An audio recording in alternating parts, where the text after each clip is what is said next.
कहानी की शुरुआत में जब एक आदमी नींद से जागता है तो पाता है कि पूरा शहर एक सुनसान मृत शहर में बदल चुका है। सड़कें खाली पड़ी है, कहीं कोई जिंदा इंसान नहीं दिखता और जहां भी नजर जाती है तो सड़ती हुई लाशें दिखाई देती है। आखिर इस शहर के साथ क्या हुआ और यह आदमी अब इस खतरनाक हालात में कैसे जिंदा रहेगा? दरअसल मुख्य किरदार निक एक जियोलॉजिस्ट है। अपने काम को आसान बनाने के लिए उसने शहर से दूर पहाड़ों के बीच अपना घर बनाया हुआ है। एक दिन निक हमेशा की तरह पत्थर की खदान में खनिज नमूने इकट्ठा करने जाता है। वह अपनी किस्मत पर खुश ही हो रहा था कि अचानक उसे एक जहरीले सांप ने काट लिया। गुस्से में वह बड़बड़ाता है और मदद के लिए फोन करने की कोशिश करता है, लेकिन उसका मोबाइल पत्थरों की दरार में गिर जाता है। मजबूरी में उसे खुद ही अपनी जान बचानी पड़ती है। वह चाकू से घाव को काटकर जहर निकालने की कोशिश करता है, जिससे बस थोड़ी देर के लिए असर धीमा पड़ता है। तेज दर्द सहते हुए वह किसी तरह घर पहुंचता है और कई बोतल पानी पीता है, लेकिन आखिरकार बेहोश होकर बिस्तर पर गिर जाता है। उसे महसूस होता है कि उसकी दिल की धड़कन तेज हो रही है, नजर धुंधली पड़ रही है और एक अजीब सी नींद उसे घेर लेती है। वह धीरे धीरे गहरी बेहोशी में चला जाता है। पता नहीं कितना समय बीत जाता है, लेकिन बीच बीच में उसे थोड़ा होश आता है। वह देखता है कि उसका हाथ बुरी तरह सूज चुका है और फिर वह दोबारा बेहोश हो जाता है। रात में जैसे कोई दरवाजा खटखटाता है। दो लोग टॉर्च लेकर आते हैं तो निक को बिस्तर पर बेसुध पड़े देखते हैं और बिना कुछ किए वापस चले जाते हैं। निक की हालत बेहद खराब हो जाती है। इस दौरान कई हेलीकॉप्टर उसके घर के ऊपर से उड़ते हैं। प्यास लगने पर वह बस पानी पीता रहता है, जब तक कि घर में आखिरी बोतल बच जाती है। बड़ी मुश्किल से वह बिस्तर से उतरकर उसे भी पी जाता है। अगली सुबह निक आखिरकार होश में आता है। हैरानी की बात यह है कि उसके हाथ का घाव पूरी तरह ठीक हो चुका होता है। वह आखिर कितने समय तक सोता रहा उसे खुद भी पता नहीं। थोड़ा बहुत नहाकर और खुद को संभाल कर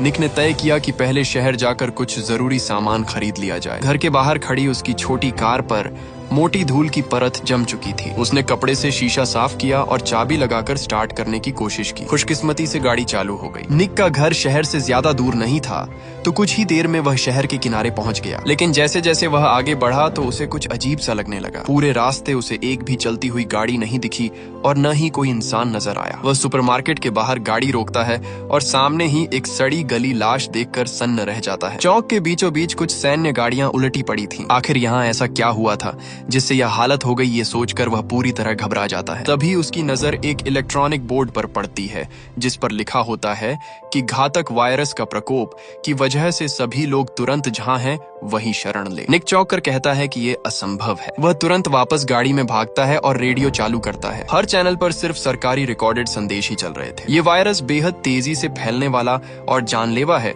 इसीलिए सभी को सतर्क रहने की चेतावनी दी जा रही थी। कुछ देर बाद निक गाड़ी चलाकर अपने माता पिता के घर पहुंचता है। वह अंदर जाकर अपनी माँ को पुकारता है, लेकिन काफी देर तक कोई जवाब नहीं आता। वह देखता है कि डाइनिंग टेबल पर खाना अभी भी रखा हुआ है, जैसे किसी ने जल्दबाजी में उसे छोड़ा हो। उसके मन में एक बुरा अंदेशा जन्म लेता है। जब वह बेडरूम का दरवाजा खोलता है तो एक तीखी बदबू उसके चेहरे पर पड़ती है। हिम्मत जुटाकर वह अंदर जाता है और वह देखता है कि उसके पिता बिस्तर पर मृत पड़े हैं और उसकी माँ बाथरूम में गिरी हुई है। ये देखकर उसकी आंखों में आंसू भर आते हैं। उसने कभी नहीं सोचा था कि सिर्फ एक रात सोने के बाद वह अपने माता पिता से हमेशा के लिए बिछड़ जाएगा। निक अपने दुख को दबाते हुए घर के पीछे एक गहरा गड्ढा खोदता है। एक एक करके वह अपने माता पिता को उसमें दफनाता है, ताकि उन्हें कम से कम सम्मान के साथ अंतिम विदाई दे सके। कम से कम यह सम्मान तो उन्हें मिला जो इस दुनिया में मरने वाले 99% लोगों को भी नसीब नहीं हुआ। उसी रात निक अपने बचपन के बिस्तर पर लेटता है, मानो वह अपने अतीत को हमेशा के लिए अलविदा कह रहा हो। अगली सुबह वह घर से निकलकर अन्य बचे हुए लोगों को ढूंढने का फैसला करता है, लेकिन जहाँ भी जाता है वहाँ सिर्फ लाशें ही लाशें पड़ी होती हैं। उसे एक भी जिंदा इंसान दिखाई नहीं देता। सुनसान सड़कों पर चलते हुए उसे एहसास होता है कि अगर ऐसे ही हालात रहे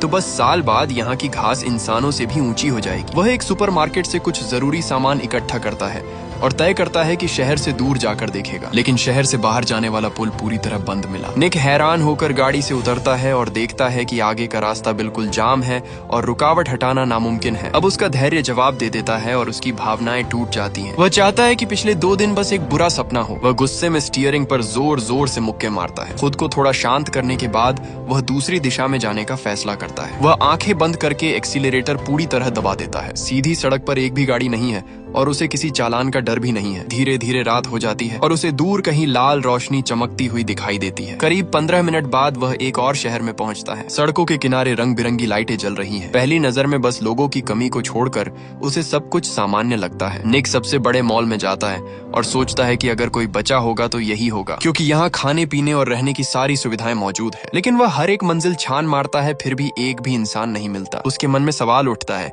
कि क्या पूरी दुनिया में अब सिर्फ वही अकेला बचा है। है। थका हुआ निक मॉल की छत पर जाकर नहाता है। नहाने के बाद बिना तौलिया लपेटे ही वह बार काउंटर की तरफ जाता है और शराब लेने लगता है। जैसे ही वह गिलास उठाता है तो अचानक पास के एक कमरे से एक महिला की आवाज सुनाई देती है। ये सुनकर वह इतना उत्साहित हो जाता है कि उसके हाथ से गिलास लगभग छूट जाता है। ढाई दिन की तलाश के बाद आखिरकार उसे 2 जिंदा लोग मिल ही जाते हैं। निक के दिल में अचानक उम्मीद की एक किरण जग उठती है। अब निक के मन में बहुत सारे सवाल थे। पूछने पर उसे पता चलता है कि ये दोनों बचे हुए लोग बाहर से यहाँ काम के सिलसिले में आए थे। वे होटल में ठहरे हुए थे, तभी अचानक वायरस फैल गया। निक समय का हिसाब लगाता है कि जब से उसे सांप ने काटा था तब से अब तक कुल 3 हफ्ते बीत चुके हैं। जीवित बचा व्यक्ति माइक अपना मोबाइल निकालता है। उसने इस पूरी घटना को रिकॉर्ड कर रखा था। सबसे पहले स्वास्थ्य विभाग ने उच्च स्तर की चेतावनी जारी की थी। यह वायरस बिल्कुल नया था और इतना खतरनाक कि इसकी संक्रमण दर और मौत का प्रतिशत इतिहास में सबसे ज्यादा था। कोई भी एंटीवायरल दवा असर नहीं कर रही थी। शुरुआत में सरकार ने सच्चाई छिपाने की कोशिश की,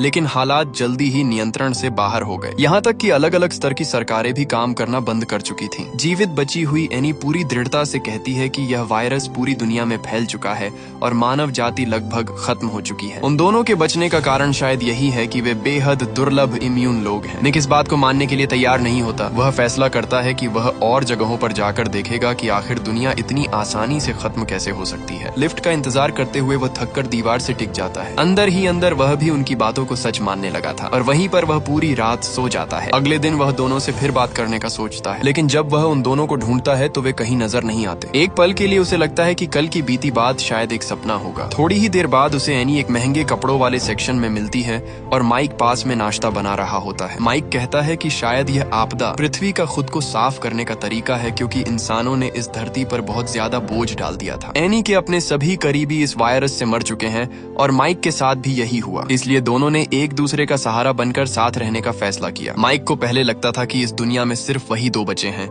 लेकिन अब निक के आने से उन्हें थोड़ी खुशी होती है। निक अपनी सोच बताता है कि वह यहाँ हमेशा के लिए नहीं रुकना चाहता। दुनिया बहुत बड़ी है और वह कहीं न कहीं उम्मीद ढूंढना चाहता है। एनी ये सुनकर निराश हो जाती है और चुपचाप वहाँ से चली जाती है। माइक निक को समझाने की कोशिश करता है कि यहाँ रहने में ही समझदारी है, क्योंकि यहाँ खाने पीने का भरपूर सामान है। लेकिन निक कहता है कि एक दिन ये सब खत्म हो जाएगा। माइक बताता है कि उसने और एनी ने तय किया है कि जब सामान खत्म होगा तो वे दोनों साथ में अपनी जिंदगी खत्म कर लेंगे। फिर भी निक खुद को एक ही जगह कैद नहीं करना चाहता। माइक की आंखों में उदासी झलकती है और वह कहता है कि जब इंसान अपनी सबसे प्यारी चीज खो देता है तो शायद जीना भी मरने से बेहतर नहीं लगता। निक ये सुनकर गहरी सोच में डूब जाता है। निक समझ जाता है कि माइक को मनाना नामुमकिन है। वह फिर एनी के पास जाता है और कहता है कि वह उसे अपने साथ यहाँ से ले जा सकता है। लेकिन एनी की सोच भी माइक जैसी ही होती है। वह कहती है कि जब उसने अपनी आंखों के सामने अपने दोनों बच्चों को मरते देखा और उसी पल उसका दिल भी मर गया। अब इस दुनिया से उसे कोई उम्मीद या चाहत नहीं रही। ये सुनकर निक गुस्से में एनी को धक्का देता है और बिना पीछे देखे मॉल से बाहर निकल जाता है। अचानक पीछे से 2 गोलियों की आवाज आती है। निक समझ जाता है कि एनी और माइक ने अपनी जिंदगी खत्म कर ली। उसका दिल भारी हो जाता है, जैसे सीने पर कोई बड़ा पत्थर रख दिया गया हो। वह गाड़ी का एक्सीलरेटर जोर से दबाता है और बिना सोचे समझे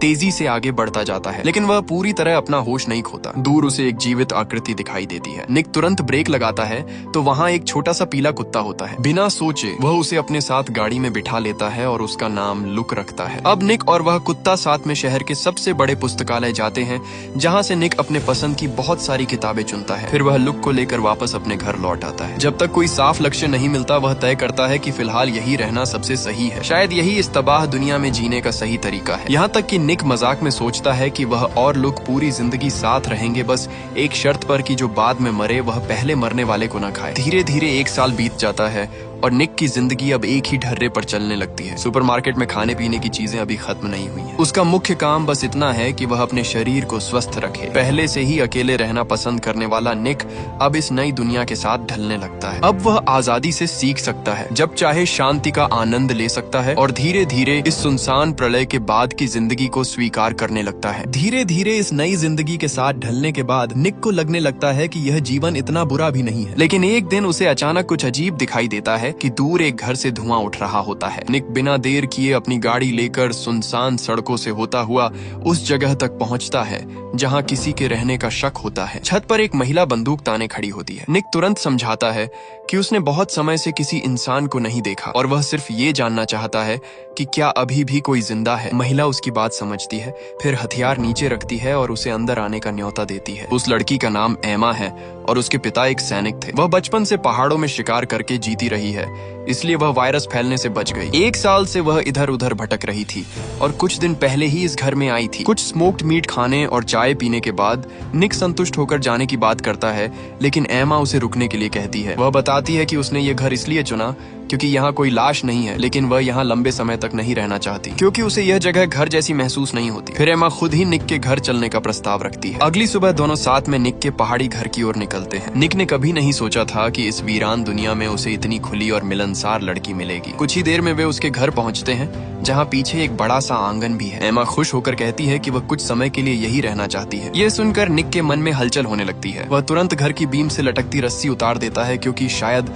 अब उसकी जरूरत नहीं पड़ेगी। तभी उसे पता चलता है कि अलमारी में रखा खाना चूहों ने खराब कर दिया है। दोनों फिर पास के कस्बे के सुपरमार्केट जाते हैं क्योंकि आपदा अचानक आई थी और लोग सामान जमा नहीं कर पाए थे, इसलिए वहाँ अभी भी बहुत कुछ बचा हुआ है। एमा को वहाँ सोलर पैनल भी मिलते हैं और वह कहती है कि ये जगह तो मानो प्रलय के लिए ही बनाई गई हो। निक पहले भी यहाँ रहने का सोच चुका था, लेकिन असली समस्या ये थी कि यहाँ कोई और इंसान नहीं था जिसके साथ वह रह सके। दूसरों से सामान छीनने की बजाय तुलना करने पर अपने ही विला में रहना कहीं ज्यादा आरामदायक लगता है। दोनों ने मिलकर एक पूरी गाड़ी भरकर सामान इकट्ठा किया, लेकिन एमा को डिब्बा बंद खाना पसंद नहीं था। उसका मानना था कि असली स्वाद तो प्रकृति से आता है। निक उसकी बात समझता था, लेकिन अंदर ही अंदर वह जानवरों का शिकार करने से झिझकता था। उसे लगता था कि ये आपदा दरअसल धरती का खुद को संतुलित करने का तरीका है, मानो इंसान एक वायरस हो जिसे मिटाने की कोशिश की जा रही हो। अगर वे अब भी प्रकृति के खिलाफ जाएंगे तो धरती का दंड कभी खत्म नहीं होगा। फिर भी एमा की खुशी के लिए निक एक फिशिंग रॉड लेकर नदी किनारे जाता है और कुछ ताजी मछलियां पकड़ लाता है। उधर एमा जंगल से मशरूम, पत्ते और फल इकट्ठा करती है और घर के पीछे एक छोटा सा सब्जी का बगीचा भी बना देती है। अब निक को एहसास होता है कि वह अब अकेला नहीं रहा। इसी एहसास के साथ वह घर को और बेहतर बनाने में लग जाता है। एक किताब में उसने पढ़ा था कि अगर जगह को आरामदायक बना दिया जाए तो खुशियां खुद ब खुद चली आती है। एमा भी महसूस करती है कि यही असली सुकून भरी जिंदगी है, लेकिन निक के मन में एक सवाल बार बार आता रहता है कि आखिर सब लोग कहाँ गायब हो गए, सिर्फ वही दोनों क्यों जिंदा बचे हैं। क्या ये किस्मत का खेल है या धरती का कोई अजीब मजाक है? इन सवालों के बीच दोनों के दिल और करीब आ जाते हैं। उस रात लंबी थकान और भावनाओं के बाद दोनों चादर ओढ़े बालकनी में खड़े होते हैं। निक भविष्य के बारे में सोचने लगता है कि अगर उन्हें लंबे समय तक यहाँ रहना है तो बिजली का इंतजाम करना जरूरी होगा। आखिर रोशनी और गर्माहट ही तो जीवन में असली सुकून लाती है। निक दोबारा सुपरमार्केट जाने की सोचता है, लेकिन उसका पुराना भरोसेमंद वाहन आखिरकार जवाब दे देता है। अच्छी बात यह थी कि आसपास गाड़ियों की कोई कमी नहीं थी और पेट्रोल भी आसानी से मिल सकता था। वह सुपरमार्केट से सारे सोलर पैनल उठाकर घर ले आता है, लेकिन उन्हें लगाते वक्त गलती से वह छत से नीचे गिर जाता है। खुशकिस्मती से उसके पास एक समझदार और हर काम में माहिर साथी थी। एमा कहती है कि प्यार का मतलब है जब तुम्हें जरूरत हो तो कोई पूरे दिल से तुम्हारे साथ खड़ा हो। निक इस प्यार और अपनापन को पूरी तरह महसूस करता है और शायद उसे अपने बीते हुए पलों की याद आने लगती है। आधी रात को एमा चुपके से अपना बैग खोलती है। उसके अंदर कई पुरानी तस्वीरें संभाल कर रखी होती हैं, कुछ उसके बॉयफ्रेंड के साथ, कुछ उसके 2 बच्चों की और कुछ उसके माता पिता के साथ। लेकिन अफसोस ये सभी लोग अब इस दुनिया में नहीं रहे। अगली सुबह निक की टांग का घाव काफी ठीक हो चुका होता है। वह फिर से सोलर पैनल लगाने की तैयारी करता है। तभी एमा अचानक एक खबर देती है कि वह दोनों के बच्चे की मां बनने वाली है। निक को खुश होना चाहिए था, लेकिन उसके चेहरे पर चिंता साफ दिखाई देती है। उसे डर था कि बिना अस्पताल और डॉक्टरों से बच्चा सुरक्षित जन्म ले पाएगा या नहीं। एमा उसे तुरंत दिलासा देती है। अगले ही पल निक जोश में भर जाता है। वह अपने कुत्ते के साथ लाइब्रेरी जाता है, जहाँ बच्चों के जन्म और देखभाल से जुड़ी ढेर सारी किताबें होती हैं। जब डॉक्टर नहीं है तो अब सब कुछ उसे खुद ही सीखना होगा। तभी एक चूहा तेजी से वहाँ से भागता है। निक बड़बड़ाता है कि आजकल चूहे बहुत बढ़ गए हैं। इसके बाद वह सुपरमार्केट से ढेर सारे बेबी प्रोडक्ट्स भी ले आता है। एमा ये देखकर हल्के से हंस पड़ती है कि कोई भी पिता बच्चे के आने से पहले सब कुछ परफेक्ट तैयार नहीं कर सकता। तभी वह खिड़की के बाहर देखकर मुस्कुराता है, क्योंकि निक द्वारा बनाया गया चिकन कॉप सच में काम करने लगा था। समय के साथ एमा का पेट बड़ा होता जाता है। उसे अक्सर कमजोरी महसूस होती है। निक किताबों से सीखकर समझता है कि उसे ज्यादा दालें और सब्जियां खानी चाहिए, लेकिन तभी एमा अचानक कहती है कि उसे मांस खाना है, क्योंकि उसे काफी समय से नॉनवेज नहीं मिला था। ये कहकर वह खुद बंदूक उठाने लगती है, लेकिन निक उसे रोक देता है और वह खुद इस जिम्मेदारी को उठाता है। कुछ ही देर में वह नदी किनारे कुछ आवारा पशु ढूंढ लेता है। वह बंदूक में गोली भरता है, लेकिन ट्रिगर दबाने से पहले ही हिचकिचा जाता है। वह सोचता है कि पहले इन्हें पकड़कर घर ले जाए, लेकिन जानवर इतने आसानी से काबू में कहाँ आते हैं। कुछ ही पल में सभी गायें भाग जाती हैं, सिर्फ एक छोटी सी गाय वहीं खड़ी रह जाती है। निक काफी देर तक सोचता रहता है। आखिरकार निक ने बंदूक उठाई और दांत भींचकर ट्रिगर दबा दिया, लेकिन सफेद गाय तुरंत नहीं मरी। वह जमीन पर तड़पते हुए दर्द से कराहने लगी। निक गुस्से और बेबसी में उसे कोसता है और मजबूरी में एक और गोली चलाता है और इस बार गाय मर जाती है। लेकिन निक को जरा भी खुशी नहीं होती क्योंकि असली परीक्षा तो अब शुरू होती है। वह हालात से मजबूर होकर किताब में बताए गए तरीके को अपनाता है। काफी मशक्कत के बाद आखिरकार उसे एक पूरा बॉक्स भरकर खाना मिल जाता है। जब एमा उसे देखकर खुशी से खिलखिलाती है तो निक को लगता है कि उसकी सारी मेहनत और तकलीफ वाजिब थी। लेकिन दोनों को ये नहीं पता होता कि यही खाना उनके लिए एक बड़ा खतरा बनने वाला है। एक पूरा दोपहर लगाने के बाद निक आखिरकार सोलर पैनल भी लगा देता है। शाम होते होते दोनों खुशी खुशी घर की लाइट चालू करते हैं। बड़ा सा फ्रिज भी अब काम करने लगता है। तभी एमा एक डिब्बा निकालती है और बताती है कि बाथरूम में एक बड़ा चूहा डूबकर मर गया था। निक इसे हल्के में लेता है लेकिन तभी बाहर से अजीब सी आवाजें आने लगती हैं। जब वे खिड़की से बाहर देखते हैं तो उनके होश उड़ जाते हैं। दिन में खाए गए खाने की गंध ने आसपास के भूखे चूहों को आकर्षित कर लिया था। घबराकर वे तुरंत दरवाजे के बाहर आग जलाते हैं और बचा हुआ सारा खाना उसमें फेंक देते हैं। लेकिन अब बहुत देर हो चुकी होती है और हजारों लाखों चूहे उनकी ओर बढ़ते चले आ रहे होते हैं। दोनों तुरंत घर के अंदर भागते हैं और सारे दरवाजे खिड़कियां कसकर बंद कर देते हैं। चूहे अंदर नहीं आ पाते लेकिन बाहर से कांच पर जोर जोर से टकराने लगते हैं। एमा को डर होता है कि वे पाइपलाइन के रास्ते अंदर आ सकते हैं, इसलिए वह हर छोटे बड़े छेद में कीटाणुनाशक डाल देती है। छत पर भी उनके दौड़ने और खरोचने की आवाजें गूंजने लगती है। निक के पास अब सिर्फ एक ही उम्मीद बचती है। वह मन ही मन दुआ करता है कि ये चूहे जल्द से जल्द यहाँ से चले जाए। तभी दरवाजे के बाहर कुछ सरसराहट की आवाज आती है। निक को तुरंत याद आता है कि उसका प्यारा कुत्ता लुक बाहर ही रह गया है। वह दांत भींचता है, जल्दी से कांच के दरवाजे पर लगी टेप हटाता है और एमा को दूर रहने के लिए कहता है। फिर झटके से दरवाजा खोलकर एक ही पल में दौड़कर कुत्ते को उठा लाता है। हालांकि उसकी ये हरकत बहुत तेज और सटीक थी, फिर भी कई चूहे अंदर घुस आते हैं। निक तुरंत बंदूक उठाता है और चूहों को मारने लगता है। जब गोलियां खत्म हो जाती है तो वह लकड़ी का डंडा उठा लेता है। कई घंटों की जद्दोजहद के बाद वह किसी तरह घर में घुसे सभी चूहों को मार गिराता है। लेकिन बाहर मौजूद चूहे अभी भी नहीं गए होते। बेचारा लुक बुरी तरह घायल हो चुका होता है और उसके पूरे शरीर पर काटने के निशान होते हैं। एमा उसे एंटीवायरस इंजेक्शन देती है और उसके सारे घाव सिल देती है। इस घटना के बाद निक का आत्मविश्वास बुरी तरह टूट जाता है। उसे अपने माता पिता की दर्दनाक मौत याद आने लगती है और अब उसे डर सताने लगता है कि कहीं उसका बच्चा भी सुरक्षित पैदा न हो पाए। एमा उसे समझाती है कि वह बेवजह चिंता न करे। वह बताती है कि वह पहले ही 2 बच्चों को जन्म दे चुकी है, लेकिन वायरस फैलने के दौरान उसके सारे परिवार वाले मर गए। यह यादें उसके लिए ऐसी है जैसे बहुत पुरानी भी हो और जैसे कल की ही बात हो। धीरे धीरे समय बीतता है और वायरस फैलने को 2 साल हो चुके हैं। बाहर जंगली जानवर और भी ज्यादा खतरनाक हो गए हैं, लेकिन एक तरह से प्रकृति ने खुद का संतुलन बना लिया है। एक दिन निक हिम्मत करके घर से बाहर निकलता है और हैरानी की बात वो खतरनाक चूहे अब पूरी तरह गायब हो चुके होते हैं। तभी एमा एक खुशखबरी देती है कि उनका बच्चा अब जन्म लेने वाला है। ये हर पिता के लिए सबसे तनाव भरा पल होता है। निक ने भले ही पहले बहुत कुछ पढ़ रखा था, लेकिन असली समय आने पर वह घबरा जाता है। खुशकिस्मती से एमा को अनुभव था और उसके मार्गदर्शन में एक नया जीवन इस दुनिया में आने वाला था। आखिरकार एक प्यारी सी बच्ची जन्म लेती है। निक की खुशी का ठिकाना नहीं रहता। वह भावुक होकर सोचता है कि जीवन सच में कितना अद्भुत है। उसके मन में तो यहाँ तक ख्याल आता है कि शायद अब इंसानी सभ्यता को फिर से बसाने की जिम्मेदारी उसी के कंधों पर है। अब निक पहले जैसा बेफिक्र अकेला इंसान नहीं रहा। जहां एक तरफ वह परिवार की खुशियों को महसूस कर रहा है, वहीं दूसरी तरफ उसके कंधों पर जिम्मेदारियां भी बढ़ गई हैं। लेकिन एमा स्वभाव से ऐसी नहीं है जो सिर्फ आराम से संतुष्ट हो जाए। वह सड़क के सबसे दिखाई देने वाले स्थान पर उनके घर का पता लिख देती है ताकि अगर कोई और जीवित इंसान हो तो उन्हें ढूंढ सके। अगर आपको इसका दूसरा पार्ट चाहिए तो कमेंट में पार्ट 2 टाइप कर दीजिए। मैं जल्द से जल्द पार्ट 2 लाने की कोशिश करूंगा।